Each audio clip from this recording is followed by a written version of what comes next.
time again for Tennessee, Tuxedo and his tales. Come on and see. Tennessee Tuxedo. See. Tennessee Tuxedo.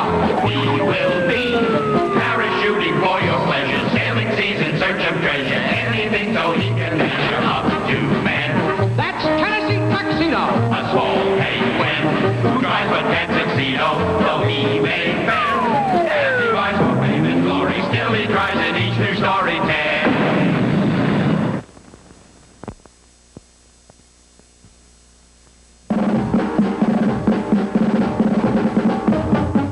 As our story opens, we find Tennessee, as usual, with a problem.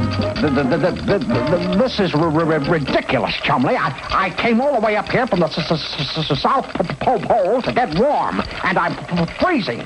We gotta find some way to... Hey, look at Flunky. Flunky, where are you going with that beat-up old stove? I'm taking it to the dump. Well, get rid of it right here. Flunky, old boy, it's exactly what we need. Just back right up and... Well, I don't know, Tennessee, on account of Mr. Livingston said to take it to the dump. This is a dump. In fact, it's one of the dumpiest dumps I ever saw. Now, don't worry about a thing. And soon, by fast talking, Tennessee became the new owner of an old stove. All right, Chumley, let's get it set up. You crawl up the ladder, and I'll hand you these sections of pipe. Ready? Yeah, okay, Tennessee. Pitch the pipe. I made it funny. I said... Chumley. Yeah, okay, Tennessee. 1, 2, 3. Whoops, look out. Get me out of here! Get me out of here! Now, just you watch it, Chumley. If there's one thing I can't stand, it's a butter-fingered walrus. Okay, Tennessee. Chumley, is the stovepipe all clean? I don't know. I'll see.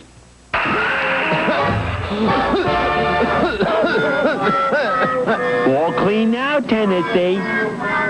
Well, there it is, Chumley. All set up. Now we're really going to be warm at last. But where are we going to get the coal? Oh, we'll just use some of old Fuss Budget's. He'll never miss it. No, he won't he?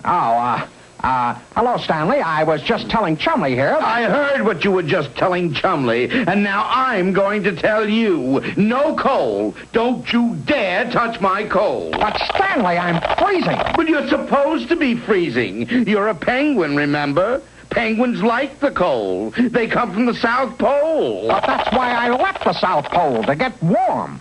Now, how about filling the coal bin, Stanley? No, not one lump. But what about our stove? Plant flowers in it for all I care, but don't go near my coal, and that's final. Who ever heard of a penguin sitting next to a stove? Silliest thing I ever heard of. Gee, hey, Tennessee, what are we going to do now? Chumley, Tennessee Tuxedo will not fail. We'll start our own coal mine. But we don't know nothing about mining coal, Tennessee. No, but Mr. Whoopi does. He knows everything. Well, how are we going to get out to see Mr. Whoopi? We'll use a brand new escape plan I just thought of. Operation Slingshot. All right, Chumley, I fastened the inner tube to the tree. Now crank it up. Now, when I say fire, we'll pull the release pin and take off. Ready? Aim. Fire!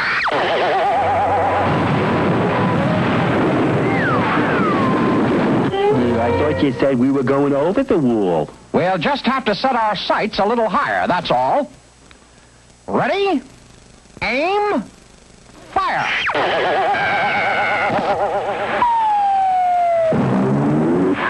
Finish J. Whoopi's office, my good man, and step on it.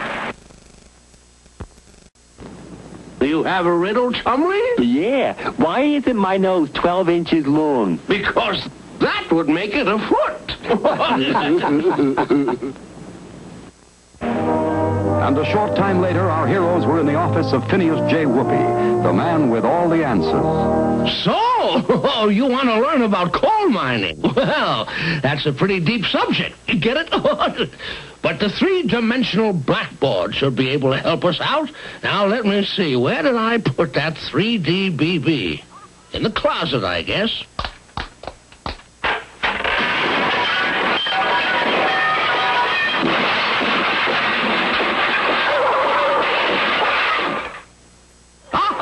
Yes, here it is. The fabulous, fantastic, phenomenal 3D BB. Now, even though coal looks like black rocks, it is made from plants. It was formed during the coal age about 200 million years ago. There were great swamp forests in those days. When the big trees and firs in the swamp died, they fell into the water. These dead plants made a layer on the bottom, and this layer became covered with mud. New trees grew and the whole cycle was repeated. As the layers built up over millions of years, the weight squeezed the dead trees into what we call coal. Very good, Mr. Whoopi, but how do we get coal out of the ground now? Yes, well, when man discovered coal would burn, he started to mine it. He dug deep shafts into the earth, and then he dug tunnels out into the layers of coal. They have railroad tracks in them so that the coal can be hauled out in little cars. When the miners arrive for work, they put on their safety helmets with lights on the front. Remember that, Chumley. Before we start our mine, we have to be lightheaded. Yes. Then the miners go down the shaft in very fast elevators. They get into the cars and go to the end of the tunnels. Here they crack out the coal, sometimes with a pick and shovel, sometimes with explosives, but most often with big cutting machines. When the cars are full, they are hauled up to the top of a building called a breaker and dumped. In the breaker, it is broken into different sizes and sent down chutes into waiting coal cars, which carry it to power plants to produce electricity. To manufacturing plants. And to houses for use in stoves. That's us, Chumley. Coal for stoves. Phineas J. Whoopi, you're the greatest. Come on, Chumley. But wait! Coal mining is no job for amateurs. Let's start right here, Chumley. Then when we find coal, it'll be handy for the stove. Chumley. Oh, excuse me, Tennesse. I'll shovel you right out. Working steadily, our two heroes soon had a shaft and a tunnel. Gee, Tennesse, we've been digging a long time. Where's the coal? Never fear, Tennesse Tuxedo will not fail. And no sooner had he said that than he did indeed strike coal.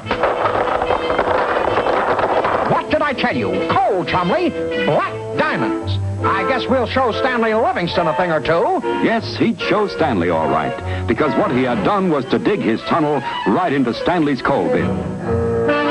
Using a wagon and a bucket, they soon had all Stanley's coal in their own coal bin. Well, Chumley, that ought to do it for the time being. We'll just pull this old carpet over the shaft, so if Stanley comes in, he won't start asking questions. But Stanley in his office was already asking questions. Flunky, what's happened to the new furnace? It's freezing in here. We're all out of coal. Impossible. I just had the coal bin filled. Well, it's empty now, boss. Somebody dug a tunnel and hauled it all away. Somebody dug it. Now, who would do a thing like that? Who... Tennesse Tuxedo. Oh, wait till I get my hands on him. This is the life, Chumley. If Stanley could only see us now. Yeah, I do see you, Tennesse, and that's my coal you're burning. Ha! The joke's on you, Stanley. We dug a tunnel and mined our own coal. You tunneled right into my coal bin. That's what you did. Oh, Now, wait, Stanley, wait. We just wanted to keep warm. Warm, is it? I'll keep you warm, all right. And Stanley kept his word. Well, this is a hot one, Chumley. Gee, Tennesse, you said you wanted to keep warm. Chumley, sometimes you really burn me up.